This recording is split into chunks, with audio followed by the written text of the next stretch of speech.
সিলেটে এনসিপির পদযাত্রার খবর জানাতে এখন আমাদের সাথে সরাসরি যুক্ত হচ্ছেন সহকর্মী। গাইজ এখানে স্পষ্ট দেখতে পাচ্ছি এনসিপি নেতাদের উপর কি করা হচ্ছে, দেখুন কি গণধুলাই আপনারা দেখতে পারবেন। সর্বশেষ কি হয়, ওই হই রই রই গদা নাহি গেলি কই, পাপ নাকি বাপে কেউ ছাড়ে না। এদিকে আবারও সিলেটে তুলপার সৃষ্টি হয় এনসিপি নেতাদের সাথে। গোপালগঞ্জ থেকেও ভয়াবহ পরিস্থিতি, ডক্টর ইউনূস এবার বিপদে। শিক্ষার্থী আওয়ামী লীগ একসাথে অ্যাকশন নিচ্ছে, কি হবে এই বাংলাদেশে? এদেশে যেমন বিমানের ফিটনেস নেই, তেমনি ফিটনেস নেই রাষ্ট্র ব্যবস্থারও, এমন মন্তব্য করেছেন এনসিপির নেতারা। এনসিপির সমাবেশে নিরাপত্তা দেওয়ার জন্য পুলিশ সেই স্কুলে তাঁবু গাড়বে, সেখানে তারা থাকবে। সেই থাকাটা নিরাপদ নিশ্চিত করার জন্য প্রায় 500 পুলিশের একটা নিরাপত্তা দল পুলিশের পক্ষ থেকে এবং নেত্রকোনার বাইরে থেকেও পুলিশ আসছে। দেশ করতে জুলাই পদযাত্রা কর্মসূচির অংশ হিসেবে শনিবার মৌলভীবাজার কর্মসূচি অনুষ্ঠিত হবে এনসিপি। বাংলাদেশের রাজনীতিতে আসতে যাচ্ছে নতুন মোড়। আওয়ামী লীগ নেত্রীর ইচ্ছায় ভারত সরকার চূড়ান্ত সবুজ সংকেত দেবে।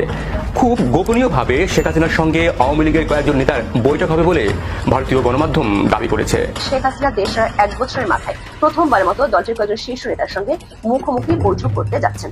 আওয়ামী লীগের চ্যাপ্টার ক্লোজ করে এনসিপি উঠে এসেছে।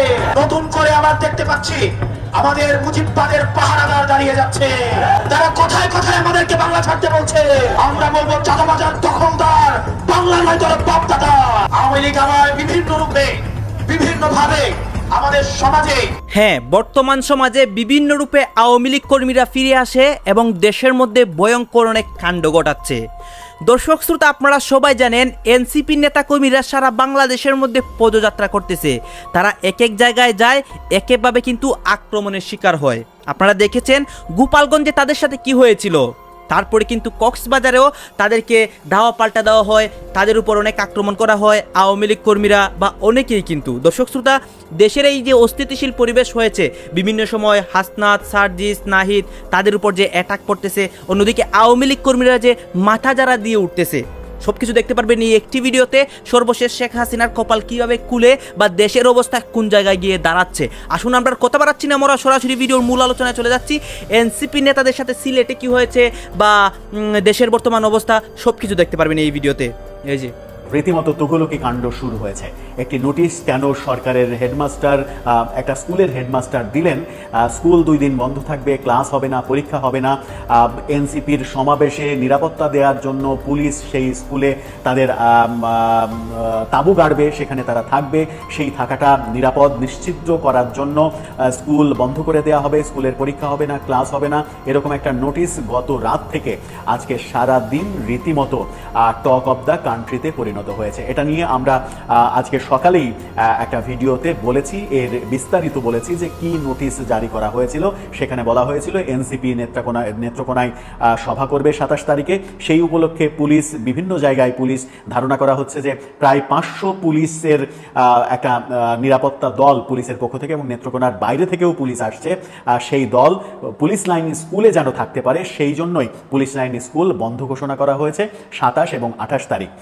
এই 2 দিন ক্লাস পরীক্ষা হবে না, এমন একটা নোটিশ নেত্রকোনা পুলিশ লাইন স্কুলের ফেসবুক পেজ থেকে পোস্ট করা হয়েছিল এবং যেটা সামাজিক যোগাযোগ মাধ্যমে ছড়িয়ে পড়েছিল। এবার যেটা হলো সেটা হচ্ছে যে আজকে দুপুর 12টার সময় হঠাৎ করেই নেত্রকোনা পুলিশ লাইন স্কুলের যে ফেসবুক পেজ, সেই ফেসবুক পেজ থেকে নোটিশটি গায়েব হয়ে গেল। নোটিশটি গায়েব হয়ে যে নতুন একটা নোটিশ জারি করা হলো, যেখানে দাবি করা হলো যে ফেসবুকে ছড়িয়ে পড়া নোটিশটি ভুয়া, ফেক, এটা অপপ্রচার চালানো হচ্ছে। কিন্তু এই সন্দেহটা আমাদের মনেও ছিল যে এরকম অস্বীকার করা হবে, কারণ যখনই ফেসবুকে ভাইরাল হয়ে যাচ্ছে তখনই আগামীকালকের মধ্যে এটা অস্বীকার করা হবে এবং সিদ্ধান্ত পাল্টে ফেলা হবে। সেটাই হয়েছে। প্রতিবাদে বলা হয়েছে যে 27-28 তারিখে স্কুল বন্ধ থাকবে না, স্কুল খোলা থাকবে।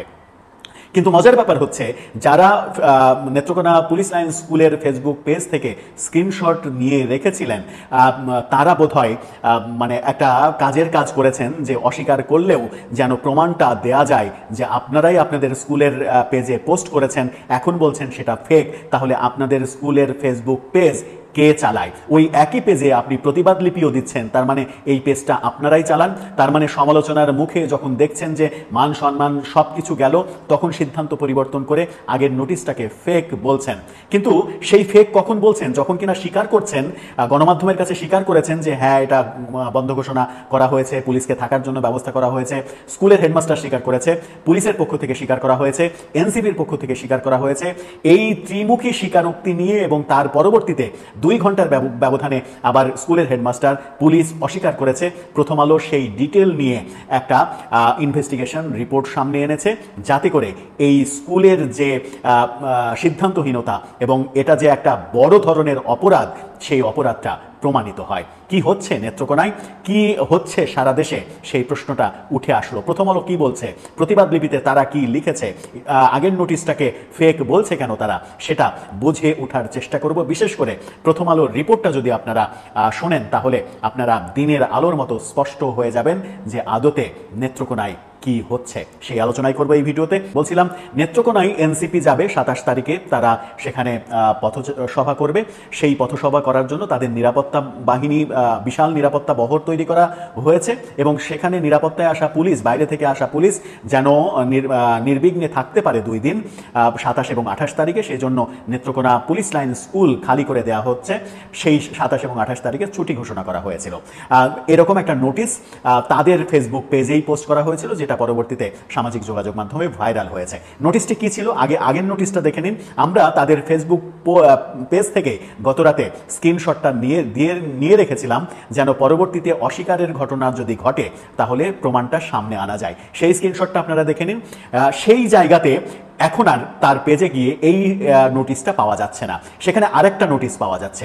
কি নোটিশ পাওয়া যাচ্ছে? সেই স্কুলের সেই ফেসবুক পেজ থেকে এবারের স্ক্রিনশটটা দেখুন। সেখানে প্রতিবাদ লিপি তারা দিয়েছে নতুন করে। ওই আব্দুল মালেক প্রধান শিক্ষক, তার স্বাক্ষর করা 2টি চিঠি, তার স্বাক্ষর করা এই প্রতিবাদ লিপিতে সেখানে এনসিপি নাহিদ হাসনাতদের কাছে জানতে চাই, টোটাল ঢাকা শহরে আওয়ামী লীগের যতগুলো অফিস ছিল, আওয়ামী লীগের যতগুলো কার্যালয় ছিল, সেই অফিসগুলো কার দখলে রয়েছে?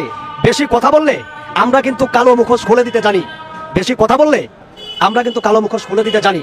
আজকে ভিপি নূর সাহেব, আমি দেখতে পাচ্ছি গণ অধিকারের যে ভিপি নূর সাহেব, তিনিও অনেকটা সুর মিলে কথা বলার চেষ্টা করছেন। ঢাকার রাজারবাগে যে অফিসগুলো, আমি জানতে চাই সেটা কার দখলে। আমি আমাদের সমাজ অধিকার পার্টির পক্ষ থেকে জানতে চাই আওয়ামী লীগের অফিসগুলো কার দখলে। আপনাদের 5 তারিখের পর থেকে আপনাদের কয়টা পাঞ্জাবির কালার প্রতিদিন চেঞ্জ হয়? তারেক রহমানের পাঞ্জাবির কালার কয়দিন চেঞ্জ হয়? আপনারা যত উচ্চ স্বরে কথা বলেন, এই 3 বারের প্রধানমন্ত্রী বেগম খালেদা জিয়া এই বর্তমান পরিস্থিতি নিয়েও উনি যদি একটা কথা বলতেন, আমি মনে করি 10 মিনিটে এই সমস্ত সমাধান সমাধান হয়ে যেত এই রাজনীতির যে সংকট। কিন্তু বেগম খালেদা জিয়া কথা বলার মতো মাধ্যম পাচ্ছেন না। বেগম খালেদা জিয়া কথা বললে তার কথার ইজ্জত থাকবে না, বেদা উনি কথা বলছেন না। কারণ আপনারা সেই সমদর্শের লোক না। উগ্রপন্থী বাদ দিয়ে মানুষের কল্যাণে কাজ করুন, রাজপথে থাকুন। আমি মনে করি আমরা সকলে মিলে একটি সোনার দেশ গড়ব, আর এই দেশের জনগণ একটি সুষ্ঠু দেশ পাবে, সুশাসন পাবে। ফেব্রুয়ারিতে নির্বাচনের যে সম্ভাবনা ছিল তার ইউটার্ন, মানে এখন আর ফেব্রুয়ারিতে নির্বাচনের সম্ভাবনা নেই। বিএনপির কারণে রাজনীতির আশা বসা শেষ। দর্শক, আমরা নির্বাচনের বিরোধিতা করছি, ইট মিনস আমরা কারচুপি নির্বাচনের বিরোধিতা করছি, কিন্তু এটা বাস্তবতা। দীর্ঘদিন যদি নির্বাচনবিহীন থাকে একটা দেশ, তখন দেশে সুষ্ঠু নির্বাচনের সম্ভাবনা আরো ক্ষীণ হয়ে যায়। যেমন 111 সরকার এসে অনেক ভালো কাজ করেছে, কিন্তু শেষে কি হয়েছে? ভারতের কথা মতো ফলাফল ডিক্লেয়ার করে নির্বাচন কমিশন সরকার চলে গিয়েছে, আওয়ামী লীগকে ক্ষমতায় এনে চলে গিয়েছে। একদম টুয়েস্টেড একটা কারচুপি নির্বাচন, 8 সালের নির্বাচন।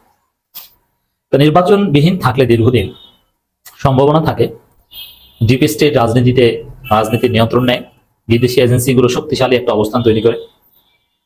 তখন আমরা যাদের পক্ষে বলি ইসলামপন্থীদের, তাদের সম্ভাবনা আরো ক্ষীণ হয়ে যায়। কারণ ডিপ স্টেট বিদেশি শক্তি তারা আবার ইসলামপন্থীদের ভাগ বাটোয়ারায় সুযোগ দেয় না। যেমন 2008 সালে ভাগ বাটোয়ারায় জামাতকে মাত্র 2টা দিয়েছে। এটার ক্ষতিকর, ইটস রাইট। কিন্তু হ্যাঁ, দীর্ঘদিন যদি কোন জাতীয় সরকার হয়, যে পলিটিক্যাল পার্টিগুলোর পার্টিসিপেশন থাকে সেই সরকারে নির্বাচন ছাড়া, যেমন ইউনূস প্রধান উপদেষ্টা, খালেদা জিয়া রাষ্ট্রপতি, তারেক রহমান উপ-প্রধান উপদেষ্টা, ডাক্তার শফিকুর রহমান তার যোগ্যতা অনুযায়ী এরকম একটা কিছু, পেশিয়ার চরমন একটা কিছু, সবাই মিলে যদি ভাবে ছাড়া, দ্যাটস ডিফারেন্ট। আমরা চাই এরকম কিছু, পিনাকি ভট্টাচার্যদের থিওরি এরকম, সবাই মিলে জাতীয় সরকার, বিভিন্ন রুল হক, নাইট সবাই থাকবে। কিন্তু বিএনপি যেটা করছে যে না, তারা সব একা খাবে, তারা কারচুপি করে ক্ষমতা আসতে চায়, তারা সংস্কার হতে দিবে না, বিচার হতে দিবে না, জুলাই সনদ হতে দিবে না, হলেও সংবিধানে অন্তর্ভুক্ত হতে দিবে না, নানান ষড়যন্ত্র। বিএনপির এই ষড়যন্ত্রের কারণে রাজনীতির যে স্বাভাবিক আশা ভরসা যে না একটা নির্দিষ্ট সময় পর নির্বাচন হবে, তারপরে পিসফুল ট্রানজিশন হবে, পাওয়ার, এগুলো নষ্ট হয়ে যাচ্ছে, শেষ হয়ে যাচ্ছে। তবে দেশ ডিপ স্টেটের হাতে চলে যায় না বিদেশি গোয়েন্দাদের হাতে চলে যায় বলা যায় না, অনিশ্চয়তা। এটা বিএনপির এই ষড়যন্ত্রের কারণে। বিএনপি যদি সংস্কার, বিচার, জুলাই সনদ এগুলো সুন্দরভাবে মেনে নিত তাহলে কোনো সমস্যা ছিল না, কিন্তু না, সংস্কার, বিচার, জুলাই সনদ কিছুই মানবে না। দর্শক, ফেব্রুয়ারিতে নির্বাচন নিয়ে আশা বাড়ছে দলগুলোর। কালবেলা এরকম একটা রিপোর্ট করছে, বাস্তবতা হচ্ছে উল্টো। ফেব্রুয়ারিতে নির্বাচন সম্ভাবনার ইউটার্ন সম্ভাবনা নেই। কালবেলার একটা ফালতু রিপোর্ট, ধারণা হবে এর উল্টো। আমি কেন উল্টো বিশ্লেষণ করছি। আসন্ন ত্রয়োদশ জাতীয় সংসদ নির্বাচনের যাবতীয় প্রস্তুতি আগামী ডিসেম্বরের মধ্যে সম্পন্ন করার নির্দেশনাকে ইতিবাচক হিসাবে দেখছে রাজনৈতিক দলগুলো। অলরেডি মির্জা ফখরুল ধন্যবাদ জানিয়েছে, কিন্তু বাস্তবে হচ্ছে ডিসেম্বরের মধ্যে নির্বাচনটা, এটা তো সহজ কমন সেন্স দিয়ে বোঝা যায় যেটা ফালতু। কিভাবে নির্বাচন কি, কোন নির্বাচনের প্রস্তুতি নিয়ে দিয়েছে? স্থানীয় সরকার না জাতীয় নির্বাচন? রাজনৈতিক দলগুলো প্রায় সবাই বলছে যে আগে জাতীয় নির্বাচন হতে হবে। তাহলে আপনি কিসের ভিত্তিতে কি নির্বাচনের প্রস্তুতি নিচ্ছেন? ঐক্যমত ছাড়া, এগুলো সলভ ছাড়া আপনি কিসের নির্বাচনের প্রস্তুতি? এছাড়া নির্বাচন পিআর পদ্ধতিতে না এই যে এফপিটিপি পদ্ধতিতে? গত বছর 5 আগস্ট থেকে ভারতের দিল্লিতে আছেন বাংলাদেশের সাবেক প্রধানমন্ত্রী শেখ হাসিনা। নিরাপত্তার স্বার্থে ভারত সরকার তার অবস্থান সম্পর্কে কোনো তথ্য প্রকাশ করেনি, এমনকি তার সাথে পরিবারের 2-1 সদস্য ছাড়া অন্য কারো সাক্ষাৎও করতে দেয়নি। কিন্তু সম্প্রতি ভারত সরকার বাংলাদেশ আওয়ামী লীগ সভানেত্রী শেখ হাসিনার সাথে দলটির কয়েকজন নেতার সাক্ষাতের অনুমতি দিয়েছে। ফলে শেখ হাসিনা দেশ ছাড়ার 1 বছরের মাথায় প্রথমবারের মতো দলটির কয়েকজন শীর্ষ নেতার সঙ্গে মুখোমুখি বৈঠক করতে যাচ্ছেন। 26 জুলাই দিল্লিতে শেখ হাসিনার বাংলোতে এই বৈঠক হতে পারে বলে ভারতের একাধিক সূত্র নিশ্চিত করেছে। ধারণা করা হচ্ছে জুলাই হত্যাকাণ্ডের সাথে জড়িত থাকার অভিযোগে এবং দায়েরকৃত মামলাগুলো মোকাবেলা এবং সাম্প্রতিক গোপালগঞ্জে সংঘটিত হত্যাকাণ্ড ও মানবাধিকার লঙ্ঘনের বিষয়টি আন্তর্জাতিক পরিমণ্ডলে প্রচার এবং দলের ভবিষ্যৎ কর্মপরিকল্পনা সম্পর্কে এই বৈঠকে আলোচনা হতে পারে। বিভিন্ন সূত্র থেকে বিবিসি বাংলা জানতে পেরেছে আওয়ামী লীগের প্রথম সারির বা ক্যাটাগরি 1 এর নেতাদের মধ্যে অন্তত 200 জন পশ্চিমবঙ্গে আছেন। এই শ্রেণীর নেতাদের মধ্যে যেমন আছেন দল ও সাবেক সরকারের শীর্ষ পদাধিকারী এবং মন্ত্রীরা, তেমনই আছেন প্রায় 70 জন সংসদ সদস্য। সূত্রগুলো বলছে বাংলাদেশের হিন্দু সম্প্রদায় আওয়ামী লীগ নেতাকর্মীদের উপর নির্যাতন, বিশেষ করে গোপালগঞ্জে সংঘটিত হত্যাকাণ্ডের বিষয়টি আন্তর্জাতিক পরিমণ্ডলে ভালোভাবে প্রচার করতে চায় আওয়ামী লীগ। গোপালগঞ্জে সরকার সমর্থক কিংস পার্টি এনসিপি সমাবেশকে ঘিরে আইন শৃঙ্খলা বাহিনীর সদস্যরা বিক্ষোভকারীদের উপর গুলি চালিয়েছিল। ওই ঘটনায় 5 জন মারা যায়। বাংলাদেশের মানবাধিকার সংস্থা আইন ও সালিশ কেন্দ্র তাদের প্রাথমিক অনুসন্ধানে গোপালগঞ্জে গুরুতর মানবাধিকার লঙ্ঘনের প্রমাণ পেয়েছে। এ নিয়ে গণমাধ্যমে খবরও প্রকাশিত হয়েছে। আওয়ামী লীগের পক্ষ থেকে এই বিষয়টিকে কেন্দ্র করে আন্তর্জাতিক পরিমণ্ডলে বাংলাদেশের অন্তর্বর্তী সরকারের বিরুদ্ধে শক্ত জনমত গড়ে তুলতে চায়। সেটি নিয়ে দলের নেতাদের দিক নির্দেশনা দিতে পারেন বাংলাদেশের আদালতে অভিযুক্ত সাবেক প্রধানমন্ত্রী শেখ হাসিনা। তবে আওয়ামী লীগ নেতাদের পক্ষ থেকে ভিন্ন নামে গোপালগঞ্জের ইস্যুটিকে নিয়ে দিল্লিতে একটি সংবাদ সম্মেলনের আয়োজন করা হয়েছিল, কিন্তু ভারত সরকার আপত্তিতে শেষ পর্যন্ত ওই সংবাদ সম্মেলনটি বাতিল করা হয়। ব্যাগ গোছাচ্ছে হাসিনা এবং ইউনুস। শেখ হাসিনা ব্যাগ গোছাচ্ছেন অন্য কারণে, আর মোহাম্মদ ইউনুস ব্যাগ গোছাচ্ছেন অন্য কারণে। কারণের মধ্যে মিলও আছে, দুজনেই ছেড়ে যেতে চাইছেন এই মুহূর্তে যে জায়গায় আছে সেই জায়গাটি, কিন্তু আলটিমেটলি ডেস্টিনেশনটা ঠিক উল্টো। একজন দেশ ছেড়ে বিদেশে, অন্যজন বিদেশ ছেড়ে দেশে। শেখ হাসিনা এই মুহূর্তে অনেক শান্ত এবং অনেক ঠান্ডা মাথায় কাজ করছেন। উনি বুঝে গেছেন কি করতে হবে, অনেকটা বোঝেননি। ভারতের নিরাপত্তা উপদেষ্টা অজিত ডোভাল মিটিং করেছেন এবং শেখ হাসিনাকে যা যা ব্রিফিং করার করে দিয়েছেন। অন্যদিকে বাংলাদেশের এই মুহূর্তের পরিস্থিতি, তাতে মোহাম্মদ ইউনুস পালাতেও পারছেন না। শেখ হাসিনা যখন খুশি যেতেই পারেন, ভারতে রয়েছেন, সেখান থেকে উনি যদি মনে করেন ভারত তো আটকাবে না, তার জীবন বাঁচিয়েছে, তিনি যদি মনে করেন যে বাংলাদেশে এই মুহূর্তে যাবেন, যেতেই পারেন। কিন্তু যদি কিছু ঘটে যায় তাহলে বদনাম ভারতের উপরেও আসবে। সারা বিদেশি মিডিয়াগুলো ভারতকেই বলবে, আপনারা যখন জানতেন যে খারাপ ঘটনা ঘটতে পারে কেন ওনাকে পাঠালেন দেশে। তাই ভারত চিন্তাভাবনা করেই পাঠাবে, কিন্তু চিন্তাভাবনা করে মোহাম্মদ ইউনুস আসেওনি আর যেতেও পারবে না। তার কারণ এই মুহূর্তে যমুনায় মোহাম্মদ ইউনুস বন্দী, ওনার যে ডালপালা সমস্ত কিছু ছেটে নেওয়া হয়েছে। আর এই মুহূর্তে বাংলাদেশ কে চালাচ্ছে জানেন? জামায়াতরা। যমুনায় মোহাম্মদ ইউনুসকে একেবারে নজরবন্দি করে রাখা হয়েছে, এটা খবর, আর অথেন্টিক খবর। অন্যদিকে আওয়ামী লীগের যে হেড অফিস ছিল ঢাকায়, সেটা কিছু মানুষ দখল করে নিয়েছে। এবার তাদের পরিচয় জানা যাচ্ছে না, তারা হতেও তো পারে আওয়ামী লীগ তারাই এবার আস্তে আস্তে করে অফিস খোলা শুরু করছে, কারণ তারা তো বলছে না না আমরা দখল করছি। আরও অনেক ব্যাপার রয়েছে, খবর নেবেন, ঘটনা সত্যি। একটা সংগঠনের নাম বলি, দেখুন এই সংগঠনটা সম্পর্কে আপনার কোনো ধারণা আছে কিনা। সংগঠনের নাম হলো আন্তর্জাতিক ফ্যাসিজম ও গণহত্যা গবেষণা ইনস্টিটিউট। কিন্তু কখনো এই ধরনের সংগঠনের নাম শুনেছেন? এই ধরনের ইনস্টিটিউশনের নাম শুনেছেন? আমি আজকে যে ঘটনাটা নিয়ে আলোচনা করবো, এই ঘটনার উদ্ভব হওয়ার আগ পর্যন্ত আমিও কখনো শুনিনি, এবং এই আলোচনা করার আগে আমি ওই সংগঠন সম্পর্কে খোঁজ খবর নেওয়ার চেষ্টা করলাম। কোথাও কেউ এই সংগঠনের অস্তিত্ব সম্পর্কে কোনো ধারণা দিতে পারলো না। এই সংগঠনের মূল লোককে, এই সংগঠনের সভাপতিকে অথবা চেয়ারম্যানকে অথবা তার সঙ্গে অন্য কোন কোন ব্যক্তি জড়িত আছেন কেউ জানে না। কিন্তু তাহলে এই সংগঠনের আলোচনা করবো কেন? করবো এই কারণে এই সংগঠনটি প্রায় 100 কোটি টাকা মূল্যের একটা প্রপার্টি জবরদখল করতে যাচ্ছে। কিভাবে? আসেন ঘটনাটা বলি। বুধবার দিন একদম বঙ্গবন্ধু এভিনিউ গুলিস্তানের আওয়ামী লীগের যে বঙ্গবন্ধু এভিনিউ কেন্দ্রীয় কার্যালয়, যেটাকে আমরা 23 বঙ্গবন্ধু এভিনিউ নামে চিনতাম, এই ভবনটাকে পরিষ্কার পরিচ্ছন্ন করা হচ্ছে।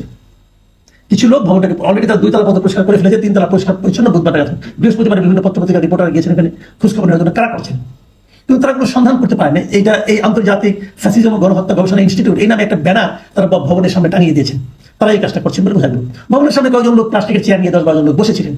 তারপরে তারা হলো মাতবর, তাদেরকে কেউ বাধা দিতে না আসে, এই জন্য 10-12 জন তাদেরকে ঠেকাবে এবং বলবে। গাইজ আপনারা তো দেখলেন এখানে কি কথা হচ্ছে। অনেকে কিন্তু অনেক কথা বলতেছে, অনেকে আলোচনা করতেছে, অনেকে সমালোচনা করতেছে দেশের বিভিন্ন অবস্থা এবং পরিস্থিতি নিয়ে সবাই সবার মন্তব্য প্রকাশ করতেছে, এবং তাদের মন্তব্যগুলো দেখে আমরা অনেক কিছু বুঝতে পারতেছি দেশের মধ্যে কি হচ্ছে এবং দেশের পরিস্থিতি ঠিক কোন দিকে যাচ্ছে। দর্শক শ্রোতা, এখানে কিন্তু বিশেষ করে আওয়ামী লীগের বিভিন্ন ইস্যু বা এনসিপির বিভিন্ন পদযাত্রা, এই বিষয়গুলো নিয়ে কথা হয়, আর অনেক বিষয় নিয়ে কথা হয়। সবাই সবার মন্তব্য প্রকাশ করে। অন্যদিকে এনসিপি নেতাকর্মীদের যে প্রটোকল দেওয়ার চেষ্টা হচ্ছে, তাদের উপর যারা আক্রমণ না হয়, পুলিশ সেনাবাহিনী তারা যে বিভিন্নভাবে পদক্ষেপ নিচ্ছে, এই বিষয়টা নিয়ে কথা হয়। দর্শক শ্রোতা, এই বিষয়গুলোর সাথে আপনারা একমত পোষণ করে নাকি দ্বিমত পোষণ করেন অবশ্যই কমেন্ট বক্সে লিখে যাবেন। আর হ্যাঁ, তখন আপনাদেরকে আমরা যা কিছু দেখিয়েছি সব কিছু আমরা সোশ্যাল মিডিয়া থেকে সংগ্রহ করেছি। এখানে আমাদের নিজস্ব কোনো মন্তব্য নেই বা নিজস্ব কোনো সিদ্ধান্ত নেই। সর্বশেষ আপনাদের কাছে আমাদের একটা রিকোয়েস্ট থাকবে, আপনারা আমাদের চ্যানেলে নতুন দর্শক হয়ে থাকলে চ্যানেলটি সাবস্ক্রাইব করবেন এবং পাশে থাকা বেল বাটন চেপে যাবেন, যাতে করে নেক্সট ভিডিওটা সবার আগে আপনাদের কাছে পৌঁছায়। ধন্যবাদ।